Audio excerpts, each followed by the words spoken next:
ओम श्री गणेशाय मित्रों, स्वागत और अभिनंदन करती हूँ अपने एस्ट्रो ट्रिप यूट्यूब चैनल पर। सभी पुराने सब्सक्राइबर्स को मेरी राम राम और नए दर्शकों का स्वागत और अभिनंदन। नए दर्शकों से मेरी करब्रत प्रार्थना है कि आप मेरे इस यूट्यूब चैनल को प्रेम से सब्सक्राइब करें और नोटिफिकेशन बेल को ऑल पे ऑन कर लें ताकि मेरे आने वाली हर वीडियो आपको आसानी से मिल सके। इसमें अगर आपको पसंद आता है मेरा वीडियो तो एक लाइक तो बनता ही है, और अगर आप इसी के द्वारा किसी की मदद करना चाहते हैं और दुआओं का भागीदार बनना चाहते हैं तो इसे शेयर करिए उस ज़रूरतमंद तक जिसे इसकी वाकई ज़रूरत है। तो एक शेयर तो बनता ही है। साथ ही साथ कमेंट करेंगे अपना नाम, शहर, तो मुझे अच्छा लगेगा, क्योंकि मैं जानने की बहुत इच्छुक हूँ कि कहाँ कहाँ से लोग मेरे वीडियो देखते हैं। मुझे बहुत खुशी होती है जब लोग उड़ीसा से, केरल से, जो हमारे हिंदी भाषी नहीं हैं, नॉर्थ इंडिया नहीं है, वहाँ से लोग देखते हैं, कमेंट करते हैं या कॉल करते हैं। तो मुझे बहुत खुशी होती है कि मेरा ये जो यूट्यूब चैनल खोलने का मकसद है वो सफल हो रहा है। मेरा मकसद मैं आपको एक बार बता दूं कि मैं ये चाहती हूँ कि मेरे इस यूट्यूब चैनल पे जो लोग कुछ भी नहीं कर सकते, मुसीबतों में घिरे हुए, लेकिन फ़ोन, आजकल स्मार्टफ़ोन हर एक कोई चलाता है और उसे मिनिमम पे रिचार्ज भी कराता है, अपनी समस्याओं का हल ऐसे ही एस्ट्रोलॉजी के या न्यूमरोलॉजी के चैनल्स पे ढूंढता है कि जिसमें उसका कोई पैसा ना लगे, बहुत एफर्ट ना लगे।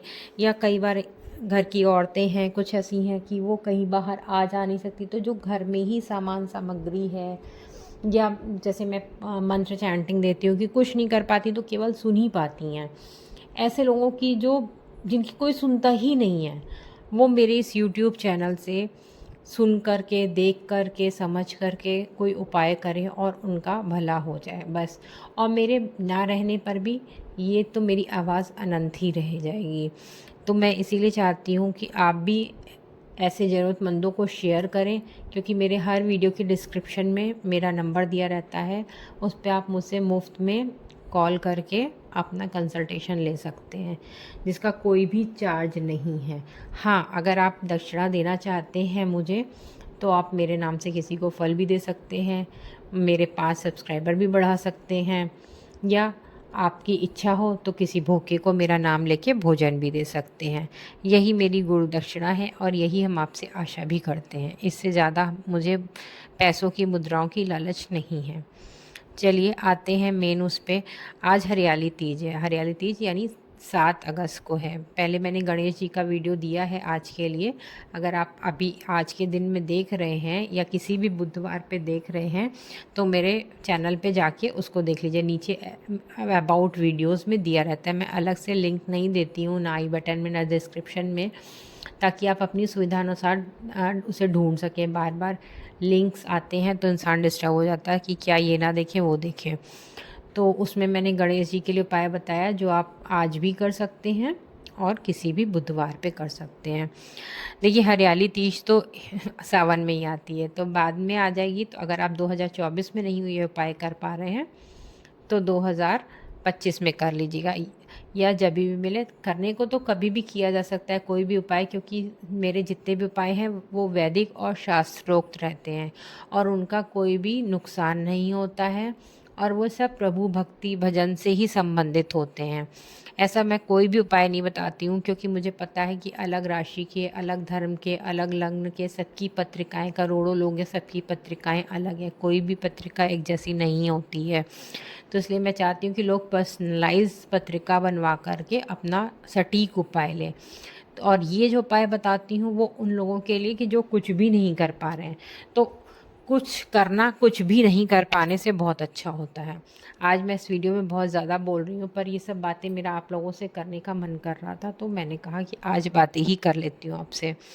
चलिए, हरियाली तीज 7 अगस्त 2024 के उपाय में मैं आपको बताऊंगी 2-3 उपाय जो आप कर सकती हैं। देखिए, रूटीन में तो आप व्रत रखती ही हैं, मेरी जो बहनें हैं वो व्रत रखती ही हैं, अपने पति के साथ मंदिर जाके शिव जी की, पार्वती जी की पूजा करती हैं, उनसे सिंदूर, माता पार्वती को सिंदूर चढ़ा के उनसे सिंदूर लेती हैं और माता पार्वती को हरी चूड़ियाँ और साथ में सुहाग का सामान, मेहंदी, मतलब हरी चीज़ें, हरी चुनरी, जो भी मैक्सिमम आप हरा दे सकते हैं माता को सुहाग में दे दें। वो 2 सेट चढ़ाइएगा कम से कम। 1 सेट अपने लिए रखिएगा, एक अपनी सासू माँ को, या माँ हो, माँ, चाची, कोई भी ऐसी सुहागन आपके परिवार में है, अगर आपके पास संभावना है, अगर आप इतने सक्षम हैं, तो 7 सुहागनों को अपने रिश्तेदारों में वो सुहाग का सामान दीजिएगा। लेकिन मैं आपसे एक कर्मव्रत प्रार्थना करूँगी कि सुहाग का सामान वैसा ही चढ़ाएं जैसा आप करते हैं। वो 5 रुपये वाली लिपस्टिक माँ भी नहीं लगाएगी। माँ को आप देने जा रहे हो तो आप लगाओगे लैक्मे, मेबेलिन की, और माँ को लगाओगे 5 रुपये की, आपकी माँ लगाएंगी? नहीं लगाएंगी ना।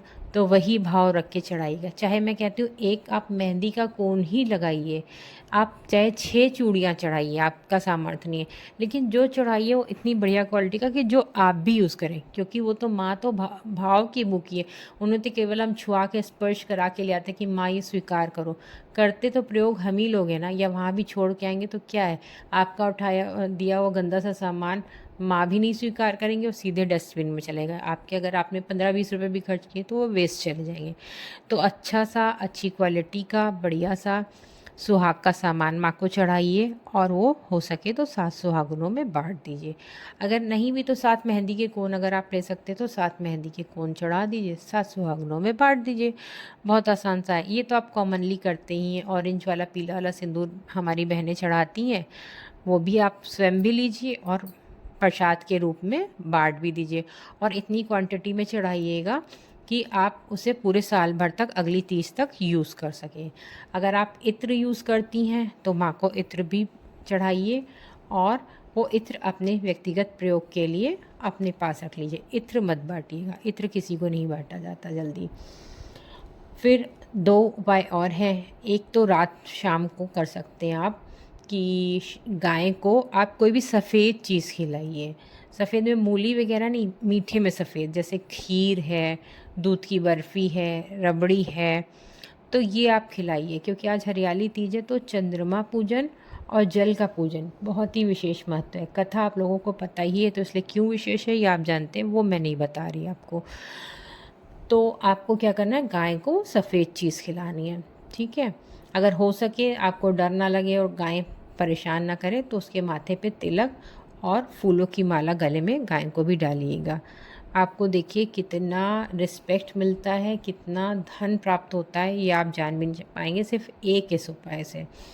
फिर आपको जब रात में चंद्रमा का उदय हो जाए तो कच्चा दूध अभी से निकाल के रख लीजिएगा। थोड़ा सा कच्चा दूध, कच्चे चावल, अखंडित वाले जो पूरे होते हैं, वो चावल और चीनी और सफ़ेद फूल, ये सब एक लोटे में मिला लेना। लेकिन तांबे के लोटे में मत लीजिएगा, स्टील का लोटा भी अवॉइड करिएगा। अगर हो सके तो पीतल के लोटे में या मिट्टी के लोटे में लीजिए। अगर नहीं है तो मजबूरी में जो आपके पास प्राप्त है वही पर्याप्त है, मैं हमेशा कहती हूँ। तो ये सब चीज़ें मिला कर के चंद्रदेव को अर्घ्य दीजिए। फिर उन्हें देशी घी का, सफ़ेद बाती लगा के देशी घी का एक दीपक प्रज्वलित करके दिखाइए, और धूप बत्ती दिखाइएगा। तो इससे आपका चंद्र मजबूत होगा। चंद्र से आपका बहनों को स्वास्थ्य लाभ भी होगा, और पुरुष मित्र भाइयों को धन का लाभ होगा। और अगर हो सके तो वहाँ खड़े होके ओम श्राम श्रीम श्रौम सा चंद्रमसे नमः, मैं दोहराती हूँ, ओम श्राम श्रीम श्रौम सा चंद्रमसे नमः, इस मंत्र का 108 बार चैंटिंग करिए। अगर चैंटिंग नहीं कर सकते तो यूट्यूब पे अनेकों वीडियो उपलब्ध हैं, आप उनमें से किसी को भी चला के उनके साथ बोल सकते हैं। फिर अगला उपाय है, नेक्स्ट थर्ड उपाय है, नहीं फोर्थ उपाय है, आपको वरुण देव, जो जल के देवता कहलाते हैं, वरुण देव। अगर आप लोगों ने में से कोई सिंधी भाई बहन है तो वो चेटी चंड मनाते हैं, झूलेलाल जयंती मना लेते हैं, तो वो लोग झूलेलाल कहते हैं और हम लोग उन्हें वरुण देव कहते हैं, जल के देवता। उनकी पूजा करना बहुत अच्छा। अगर आप किसी पवित्र नदी के आसपास रहते हैं, जैसे गंगा, गोमती, नर्मदा, कावेरी, किसी के भी पास रहते हैं, तो आप उसके तट पे चले जाइए। शाम को हो, संभव हो तो शाम को, अन्यथा रात में या दिन में, कभी भी जब भी आपको समय मिले, जब आपको वीडियो मिले, आप उनके पास चले जाइए और सफ़ेद चावल बनाइए देसी घी डाल के, नमक नहीं डालिए उसमें, नमक की जगह चीनी और थोड़ा दूध डाल दीजिए। वैसे तो अगर आप खीर बना रहे हैं तो खीर भी बना के ले जा सकते हैं, लेकिन ना हो तो सिंपल आप चावल उबाल लीजिए, उसमें देसी घी और चीनी डाल लीजिए, वो लेते जाइए, लेकिन ठंडा करके लेके जाइएगा और पत्तल में लेके जाइएगा। तो वहाँ जा कर के आपको जल में ये खीर चढ़ानी है, तिलक के रूप में सफ़ेद चंदन डालना है, थोड़े से कच्चे चावल डालने हैं और हो सके तो सफ़ेद फूल डालने हैं। ऐसे करके आपको वरुण देव का आह्वान करके उनको और 5 दिए समर्पित करने हैं, देसी घी के 5 दिए, सफ़ेद बाती लगा के, खड़ी बाती मत बनाइएगा, लंबी बाती बनाइएगा। तो 5 दिए समर्पित करने हैं वरुण देव को, उनका आह्वान करना है, मन ही मन उनका नाम लेना कि हे वरुण देव, आज हरियाली तीज पर हम आपका आह्वान करने आए, आपका पूजन करने आए, हमारा पूजन स्वीकार करिए, अपना नाम और गोत्र और आज की डेट भी ज़रूर बोलिएगा। ऐसा संकल्प करके अगर आप कोई भी पूजन करते हैं, जो भी करते हैं, मान लीजिए आपको संस्कृत में संकल्प लेना नहीं आता, संकल्प लेना क्या होता है ये भी नहीं आता है, तो सिंपल मैं हर वीडियो में बताती हूँ, इसे अलग से वीडियो नहीं डाल रही हूँ कि संकल्प कैसे लेना है, पर मेरे पास रिक्वेस्ट आ रही कि संकल्प कैसे लेना है, कैसे लिया जाता है, बताइए बताइए। तो संस्कृत में नहीं, मैं हिंदी में ही बताऊँगी, पर अभी इस व्यस्तताओं में मैं हर वीडियो में बता देती हूँ आपको। तो आपको ये सिंपल कहना है कि जो भी, अगर आप पति पत्नी गए हैं, भाई बहन गए हैं, माँ बेटी गए हैं, माँ बाप बच्चे गए हैं, तो आप ये कर सकते हैं। तो और मेरे ये भी जो भी उपाय हैं वो सभी लोग कर सकते हैं, 18 साल से ऊपर के सभी कर सकते हैं। इवन सिर्फ सुहाग वाला छोड़ कर के जिसमें पति पत्नी का काम है, बाकी गाय को खिलाने का, चंद्रदेव पूजन का या जल पूजन का, ये उपाय तो छोटे बच्चे भी कर सकते हैं, क्योंकि संस्कार हम छोटे से ही बच्चों में डालते हैं, तभी वो उनमें पनपता है। तो मैंने कुल आपको 4 उपाय बताए हैं, एक सुहाग की सामग्री वितरित करने वाला, एक गाय वाला, एक चंद्रमा को अर्घ देने वाला और एक जल की पूजा करने वाला। आज इन सभी का महत्व है, देखिए करके, इनमें से अगर आप सब कर सकते हैं तो बहुत अच्छी बात है। अगर आप कोई 1 या 2 कर सकते हैं तो भी अच्छी बात है, और कुछ नहीं भी कर सकते, आपको वीडियो बाद में मिली है, आपका टाइम निकल गया है या आप बीमार हैं, किसी भी कारण से अगर आप कुछ भी नहीं कर पा रहे हैं, तो आप, मैं सब नमः शिवाय, ओम नमः शिवाय का जाप बताते हैं, मैं वो आपको नहीं बताऊंगी। मैं आपको कहूँगी कि आप सिर्फ एक मंत्र का जप करें, वो मंत्र होगा ओम श्राम श्रीम श्रौम सा चंद्रमसे नमः। ये चंद्रदेव का मंत्र है। और साथ में यदि आप करना चाहें तो आज बुधवार है, तो शिव और पार्वती दोनों का करिए। तो चंद्रदेव का हो ही गया, तो आप साथ में ओम पार्वती पतये नमः का जाप कर सकती हैं, क्योंकि उसमें पार्वती जी और उनके पति शिव जी दोनों का ही नाम आ जाता है। तो चंद्रदेव का मंत्र और पार्वती पतये नमः, इस मंत्र का आप जाप करिए। अगर आप गिन के करना चाहते हैं तो आप 108 काउंटिंग कैसे भी कर सकते हैं। बाकी अगर आप चाहते हैं कि नहीं, इससे तंद्रा भंग होती है, ध्यान इधर उधर होता है कि अभी हुए कि नहीं हुए, ये हुआ कि नहीं हुआ, तो आप 5 मिनट, 10 मिनट, 15 मिनट इस भागदौड़ की ज़िंदगी में जितना भी समय प्रभु भक्ति में उनके लिए समर्पित कर सकें उतना आप कर लीजिए। चाहे तो आप इसे एक प्लेन कागज़ पे लिख लीजिए और सामने देख के पढ़ते जाइए बिना समय देखे हुए। जब आपको लगे कि मैं थक गया हूँ या थक गई हूँ और बस इनफ, मेरा विचार भंग हो रहा है, कंसंट्रेशन भंग हो रही है, तो अब आप हाथ जोड़ के माफ़ी मांग के आप वहाँ से उठ जाइए। और ये सभी उपाय कर लेने के बाद मैं आप ऐसे आप क्षमा प्रार्थना कर लीजिए कि हे पार्वती पते, हे चंद्रदेव, हे जलदेव, जो भी आप पूजा कर रहे हैं उसके अनुसार, कि मैं आपका आह्वान नहीं जानती, पूजन नहीं जानता या जानती हूँ, विसर्जन नहीं जानता जानती हूँ, मंत्र जप नहीं जानता जानती हूँ, ऐसे अपने लिंग के अनुसार, और मेरा ये पूजन और मंत्र जप स्वीकार करिए, हमारे संकट टालिए, हमारी मनोकामना पूर्ण करिए। ऐसा मन ही मन आप बोलते जाइए और क्षमा प्रार्थना करते जाइए। जितनी आप क्षमा प्रार्थना कातर भाव से, समर्पण के भाव से करेंगे, भगवान उतना ही आपकी तरफ देखेंगे। भगवान अहंकारी लोगों की पूजा कभी नहीं स्वीकार करता, लेकिन एक सच्चे दिल से, दुखी मन से भी की गई प्रार्थना को स्वीकार कर लेता है, क्योंकि भगवान हमेशा ही भक्त के भाव के भूखे होते हैं। भगवान और भक्त का एक ही कनेक्टिंग वर्ड है, वो है भाव, आपकी भावना। जिस भाव से आप पूजा करते हैं वही उसी रूप में आपको फल मिलता है। ये बहुत बड़ी बात है, ये आपको कोई नहीं बताएगा ये कर लो वो कर लो, लेकिन अगर भाव ना हो तो एक मैं आपको उसका छोटा सा उदाहरण देती हूँ कि जब स्त्री और पुरुष दोनों को मंत्र चैंटिंग या पूजा के लिए आप बिठा दीजिए तो स्त्रियों की पूजा हमेशा जल्दी ही मंत्र जप प्रयोग सफल हो जाते हैं। क्यों? क्योंकि उनमें भावनाएं ज़्यादा होती हैं। एक स्त्री माँ रूप में, पत्नी रूप में, हर रूप में भावना प्रधान होती है और पुरुष कर्म प्रधान होता है। तो पुरुष के लिए वो एक कर्म होता है और स्त्री के लिए वो एक भावना होती है। तो इसलिए भावना बहुत इम्पॉर्टेंट है। सच्ची भावना से, सच्चे मन से आप इस तीज पे ये उपाय करके देखिए। कमेंट में मुझे हर हर महादेव लिखिए, अपना नाम, शहर, राशि लिखिए और आपको इससे क्या लाभ हुआ वो भी लिखिए। अगर नहीं हुआ तो वो भी लिखिए। आपके सारे विचार, आपके सारे कमेंट मेरे लिए हमेशा ही आमंत्रित रहते हैं। मुझे हमेशा अच्छा लगता है कि आप मुझे तरह तरह के कमेंट करें और मैं व्यक्तिगत रूप से उनका उत्तर दूँ। चलिए, आज बातें बहुत हो गई हैं।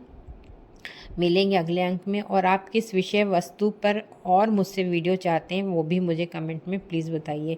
वैसे तो कॉल करके मुझे कई लोग पूछते हैं कि क्या करना चाहिए, लेकिन मैंने उन्हें ये भी बताया कि आप क्या क्या करते हो और क्या आपको नहीं करना चाहिए। ये आपको कोई भी नहीं बताएगा क्या क्या करना चाहिए। अननेसेसरी बिना बात के लोग बजरंग बाण पढ़े जा रहे हैं, उससे उन्हें स्वास्थ्य की, पैसे की, हर तरह की समस्या आ रही है। तो क्या करना चाहिए, इसके साथ साथ ये भी जानना ज़रूरी है कि क्या नहीं करना चाहिए। तो इस सावन में मैं ये मानती हूँ कि जो ये भक्त वीडियो देख रहे हैं वो नॉनवेज, शराब, मछली, पर स्त्री, मांसाहार सबसे दूर होंगे। और अगर आप ये नहीं जानते नियम, तो आप अगर ये सब नहीं मानते हैं तो आप ऐसी कोई पूजा मत करिए, क्योंकि उससे आपको फ़ायदे की जगह नुकसान ही होगा। ये मैं आपको समझाना चाहती हूँ। चलिए, मिलते हैं अगले अंक में। हर हर महादेव, हर हर महादेव, हर हर महादेव।